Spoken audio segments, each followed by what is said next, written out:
حضرت محمد صلی اللہ علیہ وآلہ وسلم کی شریعت مقدسہ پر جن محترم لوگوں نے احسن طریقے سے عمل کیا، جنہوں نے اپنی زندگیاں سنت نبوی صلی اللہ علیہ وسلم کی مطابقت میں گزار دیں، انہیں اولیاء کرام کہا جاتا ہے۔ انہی مقدس و محترم اور برگزیدہ ہستیوں میں نہایت ہی معتبر نام حضرت سیدہ رابعہ بصری کا ہے۔ آپ نے ہمیشہ نماز اور روزے کی اہمیت پر زور دیا اور پاکیزگی اور طہارت کا درس دیا۔ ان کا شمار بلند پایا اولیاء اللہ میں ہوتا ہے۔ اسلامی تصوف میں پہلی خاتون ہیں جنہیں شہرت دوام حاصل ہوئی۔ 95 ہجری کی ایک بابرکت رات میں بصرہ کے ایک نیک سیرت انسان اسماعیل کے گھر بیٹی کی ولادت ہوئی۔ گھر میں 3 بیٹیاں پہلے سے تھیں۔ نومولود کا نام رابعہ رکھا گیا۔ حضرت رابعہ بصری کا شمار اسلام کی ان پاک خواتین میں ہوتا ہے جن کی زندگی ابتدا سے انتہا تک فکر و غنا سے عبارت ہے۔ حضرت رابعہ بصری نے جس ماحول میں آنکھ کھولی وہ تسلیم و رضا اور صبر و شکر کی نوید تھا۔ آپ کے والد محترم زمانے کی سختیاں سہتے، فاقے کرتے اور نت نئے مصائب و آلام برداشت کرتے، مگر زبان سے کبھی شکایت نہ کرتے اور نہ کسی سے دستے سوال دراز کرتے۔ ایسے باپ کی بیٹی فطرتاً عابدہ و زاہدہ تھیں۔ حضرت رابعہ بصری کو بچپن سے ہی قرآن پاک اور بزرگان دین کے اقوال سے لگاؤ تھا۔ وہ انتہائی ذہین و فطین، شائستہ اور مہذب خاتون تھیں۔ بچپن سے ہی حلال و حرام کی تمیز تھی۔ ایک دن سب گھر والے کھانے کے لیے جمع ہوئے مگر وہ کھانے سے دور رہیں۔ والد نے پوچھا، رابعہ تو کیوں کھانا نہیں کھاتی؟ انہوں نے نہایت غمگین لہجے میں جواب دیا کہ میں سوچ رہی ہوں کہ یہ کھانا حلال بھی ہے کہ نہیں۔ والد نے کہا کہ بیٹی یہ کیسی بات ہے، ہم کیوں حرام کھائیں گے؟ تو انہوں نے فرمایا کہ اس دنیا میں ہمیں بھوک پر صبر کرنا چاہیے تاکہ آخرت میں آگ پر صبر نہ کرنا پڑے۔ ابتدا میں حضرت رابعہ بصری کے حسن و جمال کی دھوم مچی ہوئی تھی، مگر جوانی کے شب و روز انہوں نے یاد الہی میں گزار دیے۔ ان کے چہرے پر پاکیزگی کا ایک ایسا نقاب تھا کہ دیکھنے والوں کی نگاہیں خود بخود جھک جاتی تھیں۔ اسی زمانے میں ایک نوجوان نے انہیں رات کے وقت ایک قبرستان میں چاند کی طرح دمکتے دیکھا۔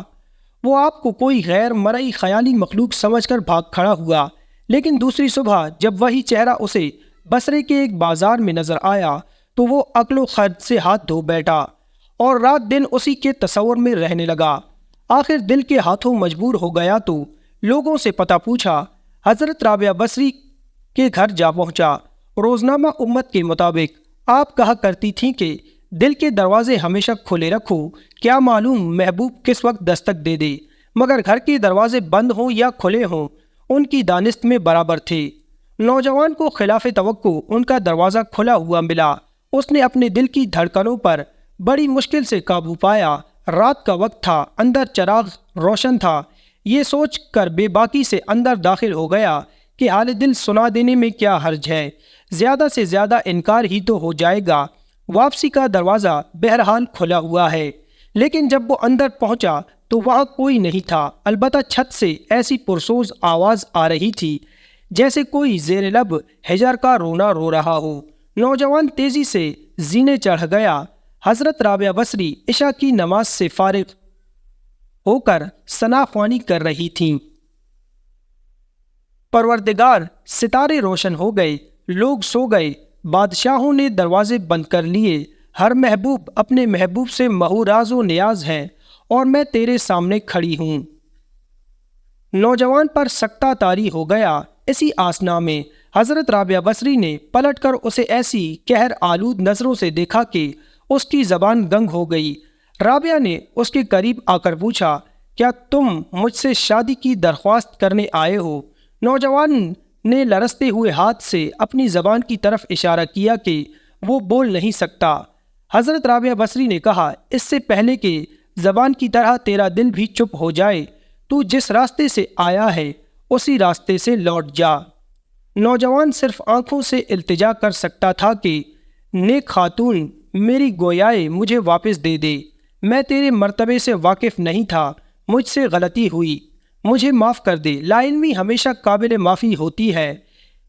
اس کے خاموش آنسوؤں کے جواب میں حضرت رابعہ بصری نے کہا، نوجوان، تو نے اگر مجھ سے کوئی زیادتی کی ہوتی تو میں تجھے یقیناً معاف کر دیتی۔ میں نے خود کو بہت پہلے اپنے رب کے حوالے کر دیا تھا، اب یہ معاملہ تیرے اور رب کے درمیان ہے۔